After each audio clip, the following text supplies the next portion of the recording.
Bismillahirrahmanirrahim. Assalamualaikum warahmatullahi wabarakatuh. Sahabat yang beriman, Allah Subhanahu wa Ta'ala dan Nabi terakhir Nabi Muhammad Sallallahu Alaihi Wasallam telah mengajarkan Muhammad Qasim pengajaran hidup yang terbaik melalui mimpinya. Hamba Allah Subhanahu wa Ta'ala yang tercinta, apa yang telah Allah Subhanahu wa Ta'ala tunjukkan kepada Muhammad Qasim melalui mimpinya. Sahabat yang beriman dimanapun berada, kali ini pembahasan yang akan saya bahas, di mana yang berjudul Hamba Allah yang tercinta, apa yang telah Allah Subhanahu wa Ta'ala tunjukkan kepada Muhammad Qasim. Sahabat yang beriman, Bismillahirrahmanirrahim. Allahumma salli ala Sayyidina Muhammad wa ala ali Sayyidina Muhammad. Segala puji bagi Allah Subhanahu wa Ta'ala, Rabb semesta alam. Salawat dan salam kepada Nabi kita Nabi Muhammad Sallallahu Alaihi Wasallam, keluarganya, para sahabat-sahabatnya, dan orang-orang yang mengikuti mereka hingga akhir zaman. Baiklah sahabat yang beriman atau SHB official hadir pada kesempatan yang mulia ini guna untuk membahas tentang mimpi dan keistimewaan serta apa yang telah Allah Subhanahu wa Ta'ala tunjukkan kepada Muhammad Qasim dalam mimpinya. Sahabat yang beriman dimanapun berada, semoga kita selalu dalam lindungan Allah Subhanahu wa Ta'ala.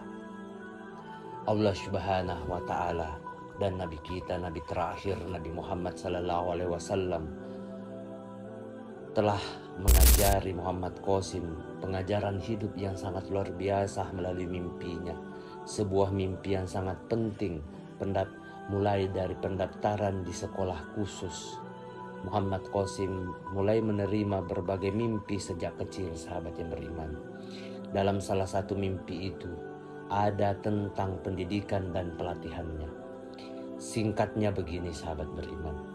Dalam mimpi ini, Nabi terakhir kita Nabi Muhammad Sallallahu Alaihi Wasallam mengatakan kepada Muhammad Qasim bahwa aku telah mendaftarkan kamu di sebuah sekolah. Setelah itu, Qasim menemukan dirinya berada di sekolah tersebut. Di sana dia bertemu dengan Abu Bakar As-Siddiq radhiyallahu anhu dan Umar bin Khattab Al-Faruq radhiyallahu anhu. Di sekolah itu, Qasim juga menerima seragam yang luar biasa, buku dan semua hal yang diperlukan untuk membaca mimpinya dengan lengkap.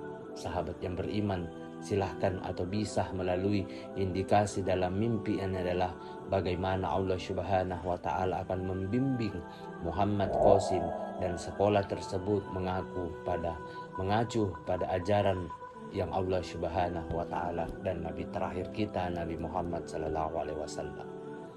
Sahabat yang beriman, Nabi Muhammad Sallallahu Alaihi Wasallam mengajarkan kepada Muhammad Qasim melalui mimpinya. Di bawah ini saya akan mengupas 5 poin penting dari ajaran tersebut. Yang pertama, sahabat yang beriman, menghindari segala bentuk kesyirikan. Tentu pernah saya bahas di pembahasan yang lalu tentang segala bentuk kesyirikan yang benar-benar dibenci oleh Allah Subhanahu wa Ta'ala dan tentu Nabi kita yang terakhir Nabi Muhammad Sallallahu Alaihi Wasallam. Baik sahabat yang beriman, saya lanjut pembahasan yang pertama atau poin pertama, menghindari segala bentuk kesyirikan. Pelajaran pertama yang diajarkan Allah Subhanahu wa Ta'ala kepada Muhammad Qasim adalah menghindari segala bentuk kesyirikan. Syirik merupakan perbuatan paling tidak disukai oleh Allah Subhanahu wa Ta'ala.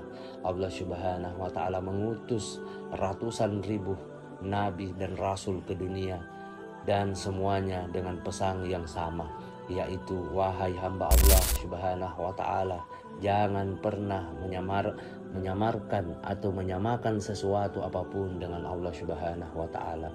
Persyaratan yang paling mendasar yang mencakup semua yang Allah Subhanahu wa Ta'ala miliki pada kita adalah bahwa kita tidak boleh menyekutukan Allah Subhanahu wa Ta'ala dengan siapapun dan apapun bentuknya. Dalam Al-Quran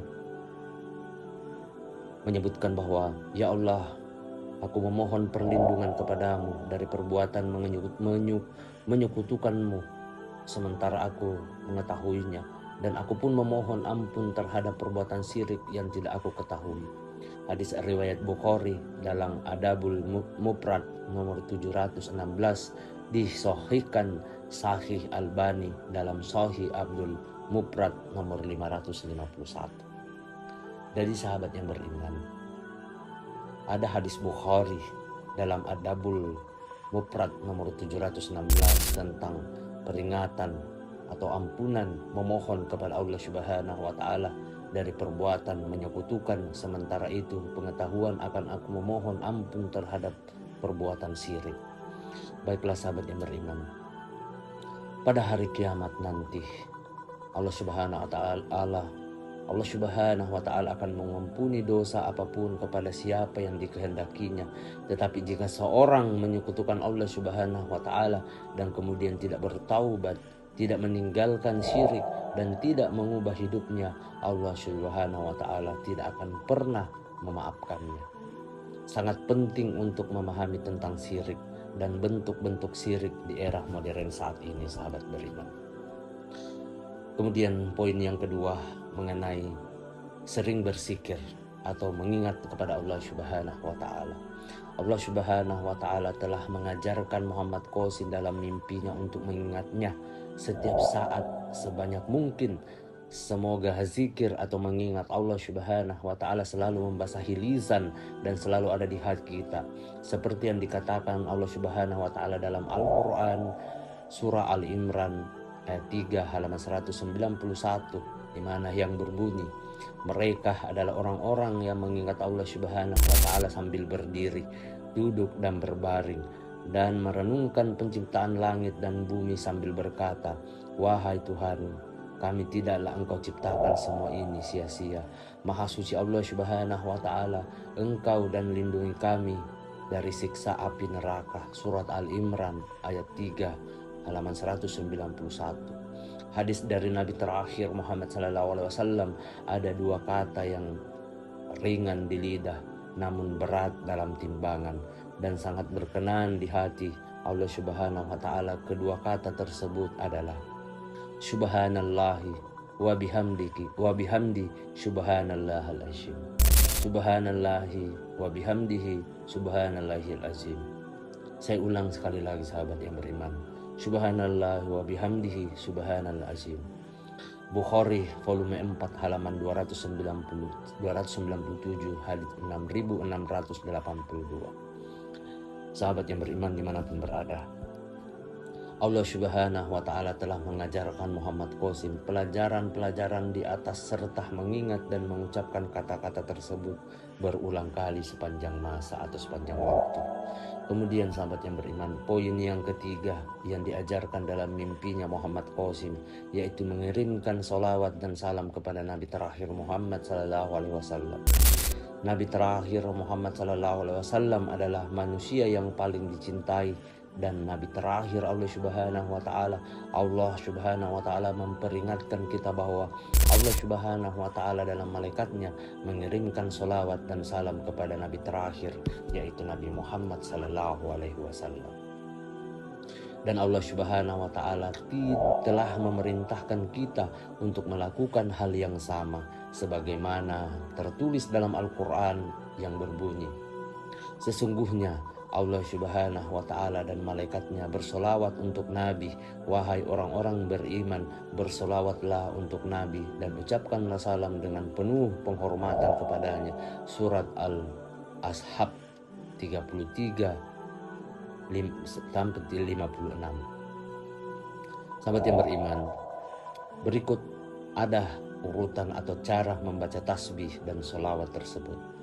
Dalam mimpi Muhammad Qasim, Allah menyuruhnya untuk membaca tasbih, memuji Allah Subhanahu wa taala kali dan kemudian dilanjutkan dengan mengirim solawat kepada Nabi terakhir Muhammad sallallahu alaihi wasallam 1 kali. Kemudian poin yang keempat sahabat yang beriman, tidak berputus asa terhadap rahmat Allah Subhanahu wa taala. Allah Subhanahu wa Ta'ala mengatakan kepada Qasim dalam mimpinya agar tidak berputus asa akan rahmatnya, karena hanya orang-orang yang kafir yang berputus asa atas rahmat Allah Subhanahu wa Ta'ala. Seperti pepatah terkenal yang berbunyi, Mayosi kufar hai urdu, yang artinya keputusan adalah ketidakpercayaan. Pelajaran yang keempat yang diajarkan Allah Subhanahu wa Ta'ala kepada Muhammad Qasim bin Abdul Karim adalah seseorang harus selalu berharap rahmat Allah Subhanahu wa Ta'ala. Jika Anda menghadapi kesulitan hari ini, bersabarlah. Insya Allah menghadapi kesulitan hari ini, bersabar dan terus bersabar. Allah Subhanahu wa Ta'ala akan memberikan kemudahan bagi Anda esok hari, seperti tercantum dalam Al-Quran, di mana yang berbunyi, Allah Subhanahu wa Ta'ala tidak membebani seseorang melainkan sesuai dengan apa yang telah diberikan atau ditetapkan kepada Allah Subhanahu wa Ta'ala kepadanya. Dan kelak Allah Subhanahu wa Ta'ala akan memberikan kemudahan setelah kesulitan. Surat At-Talaq 65. Sahabat yang beriman dimanapun berada, semoga kita selalu dalam lindungan Allah Subhanahu wa Ta'ala. Allah Subhanahu wa Ta'ala berulang kali menegaskan dalam Al-Quran surat Al-Imran ayat 3 halaman 139 yang berbunyi, dan janganlah kamu merasa lemah dan jangan pula bersedih, sebab kamu paling tinggi derajatnya jika kamu orang-orang yang beriman. Kemudian sahabat yang beriman, jaminan apa lagi yang kita butuhkan? Tapi Allah Subhanahu wa Ta'ala memberikan Nabi terakhirnya kenyamanan yang lebih banyak, di mana dalam surah At-Tur 52 halaman 48, dan bersabarlah menunggu ketetapan dari Tuhanmu, karena kamu benar-benar berada di bawah pengawasan kami, dan bertasbihlah dengan memuji Tuhanmu ketika engkau bangun. Jadi sahabat yang beriman, ketika kita bangun dari sebuah tidur atau apa, bertasbihlah kepada Allah Subhanahu wa Ta'ala. Pernyataan ini sangatlah indah. Kamu benar-benar merasa di bawah pengawasan kami sepanjang waktu. Penglihatan Allah Subhanahu wa Ta'ala tidak akan sama dengan penglihatan makhluknya, karena penglihatan Allah Subhanahu wa Ta'ala sangat berbeda dan sempurna. Ketika kita berpikir bahwa kita berada di bawah pengawasan Allah, kita akan merasa atau berpikir bahwa betapa banyak makhluk Allah Subhanahu wa Ta'ala yang lainnya, dan aku juga salah satu dari makhluknya. Maka Allah Subhanahu wa Ta'ala pasti melihat kita semua pada saat yang sama. Mari kita lihat perumpamaan penglihatan makhluk ketika seorang guru melihat semua siswanya pada satu waktu. Penglihatan itu menjadi sangat samar dan tidak lengkap. Namun jika guru memberikan perhatian khusus kepada atau satu siswa tertentu, siswa lainnya akan terabaikan. Tapi tidak demikian halnya dengan Allah Subhanahu wa Ta'ala. Sahabat yang beriman, Dia benar-benar unik dan tidak bisa dibandingkan dengan apapun. Ketika Allah Subhanahu wa Ta'ala memandang para hambanya dan Dia dapat menghati semua orang yang sempurna, seolah-olah Dia hanya menatap Anda. Penglihatan itu tidak mengandung kelemahan atau kekurangan, karena Dia adalah Al-Bashir dan Asy-Syami'i, Maha melihat dan Maha mendengar. Sahabat yang beriman, kemudian poin yang kelima, yaitu berjalan dengan rendah hati di muka bumi. Hal kelima ini adalah berjalan dengan rendah hati di muka bumi. Saat berjalan tidak boleh dengan penuh kesombongan. Berjalanlah dengan kerendahan hati dan kesederhanaan. Ini telah banyak ditekankan dalam Al-Quran, di mana ini salah satunya adalah yang berbunyi, adapun hamba Tuhan yang Maha Pengasih itu adalah mereka yang berjalan di bumi dengan rendah hati, dan ketika orang bodoh menyapa mereka dengan kata-kata yang menghina, mereka mengucapkan salam damai. Surah Al-Furqan ayat 25 halaman 63. Allah Subhanahu wa Ta'ala sangat memuji orang-orang yang berjalan dengan rendah hati di muka bumi. Allah Subhanahu wa Ta'ala telah menyebut Luqman Hakim dalam Al-Quran. Dia menasihati putranya untuk tidak berjalan dengan bangga dan penuh kesombongan, karena Allah Subhanahu wa Ta'ala sangat-sangat membenci hal-hal seperti itu, sahabat yang beriman. Dalam Al-Quran surah Al-Luqman ayat 31, Dan janganlah kamu memalingkan wajah dari manusia karena sombong. Sesungguhnya Allah Subhanahu wa Ta'ala tidak menyukai orang-orang yang sombong dan membanggakan diri. Dalam Al-Quran surat Al-Isra ayat 17, dan janganlah berjalan di muka bumi dengan sombong, karena sesungguhnya engkau tidak akan sanggup menembus bumi dan tidak akan mampu menjulang setinggi gunung. Surah Al-Isra ayat 17. Sahabat yang beriman dimanapun berada, kami akan mencoba berbagai lebih banyak informasi tentang itu. Insya Allah sahabat yang beriman, di pertemuan selanjutnya semoga Allah Subhanahu wa Ta'ala menjadi pendukung dan penolong kita semua, dan semoga Allah Subhanahu wa Ta'ala memberikan kemudahan kepada umat Islam untuk keluar dari masa-masa kesulitan. Wallahu alam bisawab. Demikianlah pembahasan kita kali ini tentang hamba Allah Subhanahu wa Ta'ala yang tercinta, apa yang telah Allah Subhanahu wa Ta'ala tunjukkan kepada Muhammad Qasim dalam mimpinya. Semoga apa yang saya sampaikan bisa bermanfaat untuk kita semua, terutama untuk saya pribadi. Saya memohon maaf apabila ada salah kata ataupun ucapan di dalam video ini.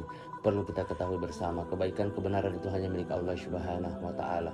Keburukan serta kesalahan itu datangnya dari saya pribadi selaku manusia biasa yang tidak pernah luput akan kesalahan. Akhir kata, wabillahi taufiq wal hidayah. Wassalamualaikum warahmatullahi wabarakatuh. Jangan lupa like, share, dan subscribe channel SHB Official.